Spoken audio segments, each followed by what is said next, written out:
Okay, this is going to be a tutorial about if statements. They're also called conditionals, okay? And a conditional or an if statement is about whether a condition is being met. So that shows up here. Okay, we're talking about if statements. This image may have changed, but we're basically saying, did something happen? Is some condition met, okay? And so, for example, if I'm saying a student comes into class. Are they in uniform? So if the student is in uniform, then I don't have to do anything. But if they're not in uniform, then I have to send them to go get in uniform or get a note or whatever. So there's an if statement there. Student comes in, they're late. So, the teacher checks the time and goes, if they're late, send them to get a note. If they're not late, then they can just sit down. Okay, those are checking for conditions. Are you on time or are you not on time? We use this in Flash or in any code to check for conditions being met in our either our game or whatever it is we're doing. So if I'm playing a game and say you have 3 lives and you die, do you have any lives left? Have you used all 3? Are you down to 1? Are you down to 0? If you have no lives left, then your game is over. If you have 2 lives left, then you still have a chance to play the game. Okay, so this is an example of using conditionals. Is that condition met? All right, so let's look at what we're going to be doing today. It's going to be a very simple if statement.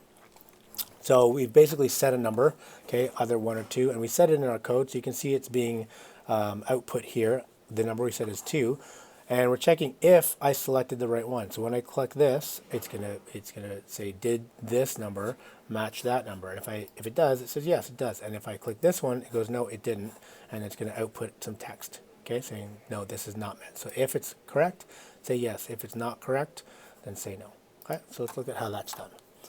Okay, so I'm going to create a new file here. Okay, we're going to set up our layers. So it's always going to have 4 layers. On the top, we're going to have actions. Okay, here we're going to have our text fields. Here we're going to have our labels. And here we're going to have our buttons. Okay, you could also make this graphics or whatever, but for now, we're going to just call it buttons. Okay.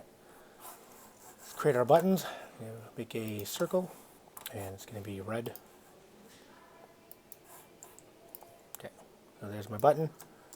I'm going to double click it, right click, make a symbol. Okay, that's going to be called red circle. It's going to be a button, and the registration point doesn't matter. Okay, there's our red circle. I'm going to give it an instance name.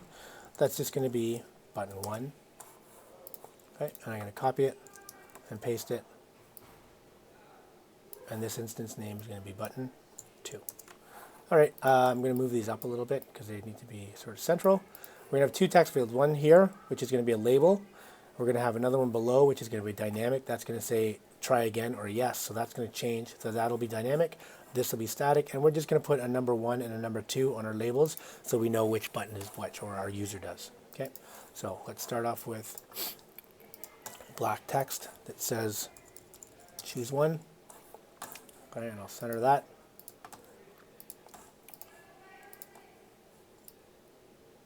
Okay, and then I'm going to create another text field. Oops, I put that in the wrong place. No, that's good. I'm going to create another text field here. This is going to be dynamic. Okay, I'm just going to click here, and that is, maybe make it a little bit bigger, like that. Okay, and that's going to be called right wrong. It's just going to be a text field that says, yeah, you got it right, or no, you got it wrong. And I'll just roughly center that. Okay, and we need our labels for our numbers. So I'm just going to click here and make that. Here's an interesting thing that Flash does, and by interesting, I mean weird.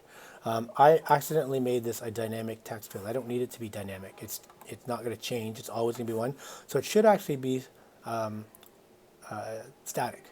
But because I set it to dynamic, and then I change it to static, it does this. It makes this selectable. And what that means is, okay, I'm going to run this. Okay, see this here? This should not be selectable. Oh, maybe it undid it. Hold on. Okay, yeah, sometimes you'll see that this thing is turned on. So when I run it, okay, see that? It means it's selectable. And the problem with that is it interferes with my button. See that? I can get the button here, but as soon as I'm over the text, which is the selectable part, it kind of does a weird thing. So just be aware. I think if you make the text field accidentally, so for example, if I went like this, and I made this dynamic, okay, and then changed it. So I changed this now to static. It keeps this here, which means it wouldn't work. When I run it, it still does this thing. So you just got to turn that off. It's kind of a little, I think it's a bit of a bug, to be honest. It shouldn't do that. But anyways, just select your text and just turn that thing off. It's pretty subtle difference even. You can barely tell that it changed, but it did. Okay, and so if your buttons aren't working, or if they're doing that, just be aware that they shouldn't be selectable. Okay, moving on. While I'm doing this, I'm just going to set my embed into my font so I don't get that error. Okay, all right, everything is good so far. Let's go to our actions. Okay, so we're all set up on our interface. I just want to make sure I'm on my actions. Oh, and I did something wrong because this text field and this text field, and actually that can stay. This one, I'm going to cut it and put that on my text field later. Okay, and then I go to my actions, and I'm going to go to my actions, and I'm going to start my code. So the first thing we need to do is we need to tell Flash to expect a couple of numbers. Okay, one's going to be the guess that the user is going to guess, 1 or 2, and then the other is going to be the actual number that that we set it to. Okay, so let's do that. We're going to say type var, okay, because we're defining a variable. That variable is going to be called actual number, like that. Okay, it's going to be an integer because it's going to be a whole number, and I'm going to give it a value right now. Okay, so right now we're going to set it at 1. Oops. 1. Okay, it could be 1 or it could be 2. We're going to make it 1. We're also going to set another variable, and that's going to be called user guess. Okay, and that's going to be what the user's choice is. We're also going to set that as an integer, but we're not going to give that a value. Okay, we don't need to do that because we don't know what the user is going to select. Once they select it, we'll assign it a value, but for now, it doesn't have a value. Okay, so the difference here is this is being given a specific value. This is not. Okay, so the variable actual number is currently equal to 1, and user guess is equal to nothing. So if I say trace actual number, actual number, and I did the same thing with user guess. User guess is undefined right now. So when I run it, it gives me 1 for my actual number, but it gives me 0 for the second one because there's nothing defined yet. Okay? All right, let's get rid of those. Okay, the next thing we need to do is we need to assign our button actions. So I'm going to click on my first button. I'm going to click on code snippets, and I'm going to say action script, event handlers, mouse click event. Okay, and it's going to add my code and get rid of my instructions because I don't need that, and I don't need this. Be careful of what you're deleting. I've seen people do this accidentally. Okay, they've tried to select all this and accidentally picked up another line of code there, and that's going to change how things work. So just make sure you're being careful only to delete the stuff you don't need. Okay. All right. So here's our instructions in between the curly braces. Okay. When we click on this button, okay, it's going to call this function, and the instructions for this function are here. Okay. So we're going to call this something a little bit easier to remember. Okay. We're going to call choose 1. Okay, because when I click on button 1, it's going to choose 1. I'm going to copy this, put it there. That's just a little easier to work with. Okay, and instead of tracing, I'm not going to trace anything. I'm going to change the value of, when I click on 1, I'm going to change the value of the user guess. Okay, so I'm going to go like this. I'm going to say user guess. I don't need this. Say user guess equals 1. Okay, and so we're just setting that variable there. So if I went like this and I put in my trace user guess here, and then I did the same thing right after I set it, like here, when I run it, okay, it's going to trace user guess because it's nothing, but as soon as I click this, I've changed it. Okay, I've updated that piece of code or that variable. Okay, I'm setting it to 1. So it starts off as 0 or nothing. Okay, I trace it, and then when I click the button, I say, hey, reset that, make it 1, and then it spits it out. It gives me that 1. Okay, so that's being updated. Great. I'm going to do the same thing for the button 2. Now I'm not gonna add it by clicking on it and going to my code snippets. I'm just going to update this one. so that when I click on button 2, it's going to run this. And I'm going to change the name of the function to choose 2. And I'm going to just copy this function, and I'm going to paste that function and call this one 2, and user guess is going to be equal to 2. Okay, so now when I run it, if I click 1, it gives me, oh, that didn't work. Why not? Choose 1, guess what? Oh, right, because I got rid of it. It did work, I just didn't put in the trace. So let's put in that trace, user guess, okay, and I'm going to copy that line there, just so we can see that it's working. Okay, so when I click this, it's going to trace out my 1. And when I click this, it's going to trace out my 2. Okay, so whatever I do, it's going to trace out whatever user guess happens to be. So now we have to do the conditional part. Is this being met? Okay, is the thing that is happening being met? Now I want to check every time when I click on this button. So let's run this. When I click on this button here, I want to check if it's right. I've got to run a function that says, hey, did I get it right? Did this number, 1, match the number that I set in my code? And I set that number over here, right there. Okay, so I set this to 1. I made the actual number 1. And so when I click it, I want to see, hey, did that match the actual number? And when I click this, I want to say, did that match the actual number? So I've got to check, I've got to do that check every time we click this button. So I'm going to get rid of, actually I'll keep that for now. And what I'm going to do now is I'm going to put a new line, and I'm just going to say a comment here. I'm going to say, check if the choice was correct. Okay, so I'm going to take that, because I want that to happen whenever I press this button. And I also want it to happen here, whenever I press this button. Anytime I do any clicking of any button, it's going to check if it's correct. And I want that to happen every time I click, okay?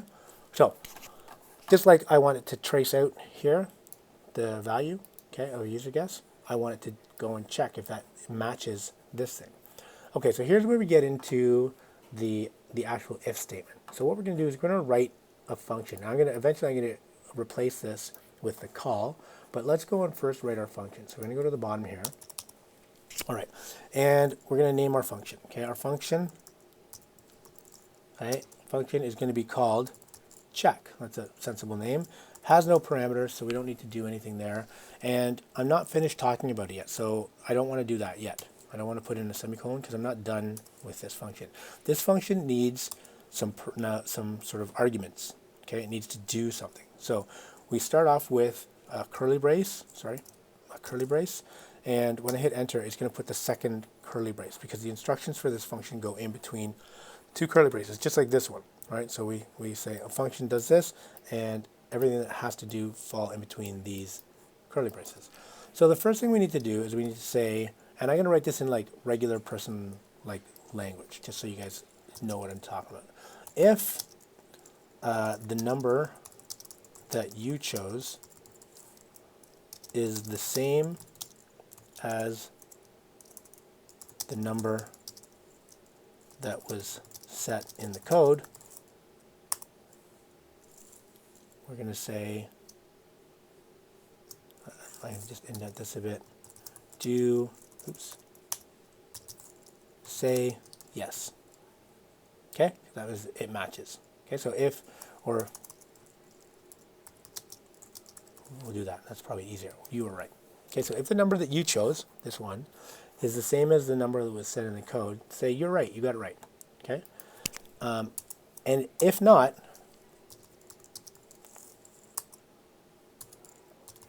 say you are wrong.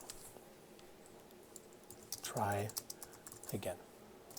Okay, so that's what it's going to do.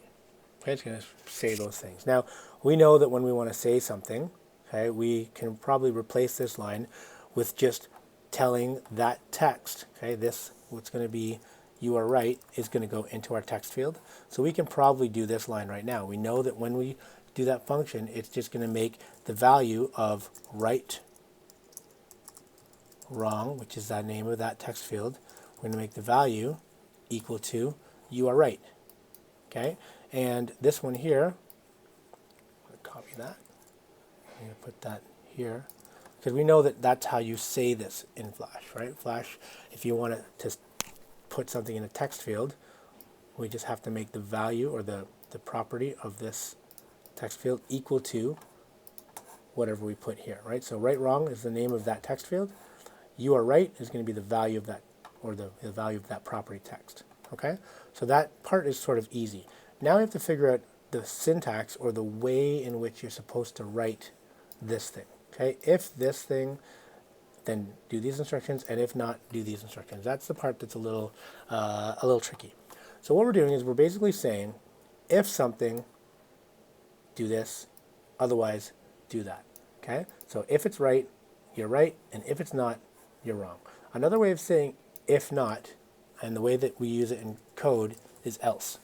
So if this, and then else is kind of like another way of saying otherwise. Okay, so if this, do this, otherwise do that. Okay, and it's just the syntax that coders use.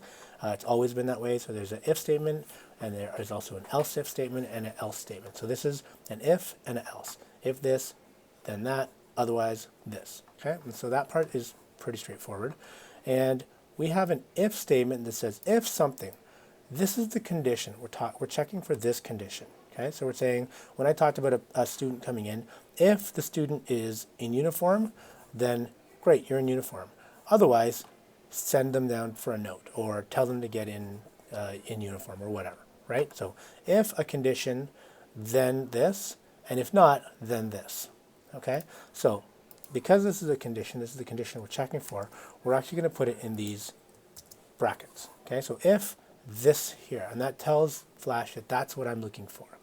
Now the thing we're looking for is not whether the student is in uniform, we're checking to see if this value, so when I click on this button, it's going to give user guess a value, either 1 or 2, right?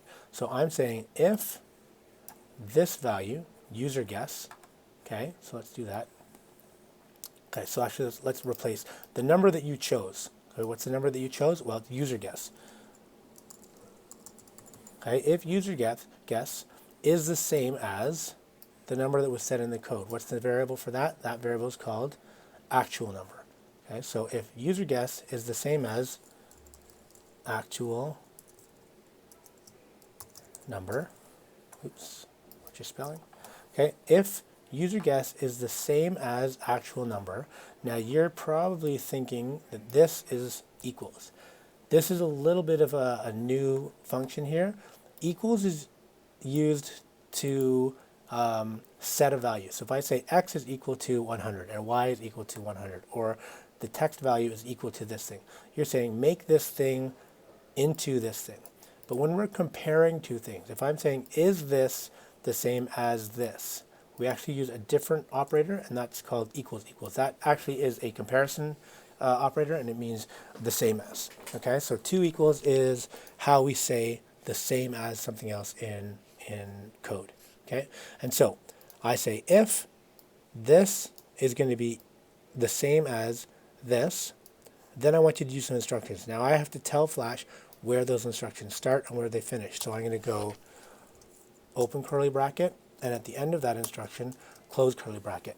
Okay, and that is now a complete if statement. I'm going to get rid of this, and Flash says if those two things are the same, then run these instructions. Okay, just like in the past we've gone run a function and these are the instructions. Well, these are the instructions for this condition. If that is a true, if that resolves to true or resolves to yes, that is the same, then do this stuff inside these instructions. And I can make this anything I want, but right now we want to put you are right into that text field. Okay. Else, and else just means if that is not true. So if this is true, then do this. And if it's not true, then I want to do the instructions inside this curly brace. Okay, so that goes, otherwise, just do this. Right, wrong text, you are wrong. Try again. Okay, and that's going to stick that information in here. Now, here's the part that you have to sort of think through. We've created this function. Okay, we've got a function called check. And we've got all these functions. We've got a function that says it does something when I click on a mouse. I've got one that clicks on this, on a button, clicks on this button, and this function checks. But we have to call this function. It's not going to automatically do it. Just like this function doesn't automatically run. It doesn't automatically check this until I click on 2. When I click on 2, when I click on 1 on the button, then it makes this, runs this function, right? Here's where it happens. I click on the button and it goes, okay, I click here, it runs this, it goes, okay, go run this function. Here it is. It does all these things, this, this, and this. Okay. When I click on this, it goes, okay, do this, this, and this. But we have only put in comments here. Go and check if the choice is right. We actually need to call this function. Okay, these are the instructions. So we need to replace this with a call for the actual function. Okay, and that's actually pretty straightforward because we named it check, okay, which is this here, okay, that little line here. I'm just going to copy that, and instead of saying check if the choice is correct, I'm just going to put that there with a semicolon because I'm done talking. Okay, and I'm going to put it here as well, because I also want to check after I've done that. I'm going to get rid of these because we don't, or I'll just, for now, I'll comment them out, okay, because we don't need to trace it. So here's what's happening. I set my variable to 1. My actual number is 1. And then I set my user guess telling Flash, hey, I'm going to guess, and I'm going to guess a number, okay? I don't need this for now, so let's turn that off. When I click on button 1, run this function, okay? Where are the functions? Here they are. This is the one you said choose 1, and the instructions are change the user guess to 1, and then check, run this check. All right, where do I find that? Well, I find it here. Here it is. Okay, and it does this. It says if user guess, this, is the same as actual number, this, then say you are right. Otherwise, say you are wrong. And then it does the same thing when I click button 2. Click button 2. Okay, button 2 says add listener event, go and run this function. Okay, where do I find it? Oh, here it is. Here's function 2. Set my user guess to 2. Okay, and then check if I'm right. So actually don't check if I'm right. Run the function check. Here's the function check. It runs this and it goes, okay, if user guess 2 is the same as actual number 1, then run this. It's not that, so go to this one. You are wrong. So now when I run this, I don't get any errors. Good. Right now we know that the function, we set it to 1. So if I click on 1, it should write to here, you are right. Okay, so it went, I click on this and it goes, here's button 1, run this function. Okay, run choose 1. There's choose 1. Change user guess to 1. It already is 1, but it changed it to 1. And then it checks this function, goes if that user guess is the same as the actual number, which it is, you are right. Otherwise, you are wrong. Try. Okay, I got to make my text field a bit longer. Or I guess I could make my typeface a bit smaller. I could make this like 15, and then it'll fit. Okay, I run it, and I go, you are wrong, try again, you are right. Okay, and that's all that's happening. It's just saying, is this condition met? Okay, is this condition here met? Is this the same as that? Okay, and if so, do this, and if not, do that. Okay, that's if statements, that's conditionals. Okay, we're going to look at some more variations on this, but this is a very simple version of a conditional, and hopefully you understand that. I think you should probably do this tutorial twice to make sure that you understand all the concepts, but if you have any questions, come and see me. Otherwise, try writing this out yourself. See if you can do it on your own and understand what's happening. Okay.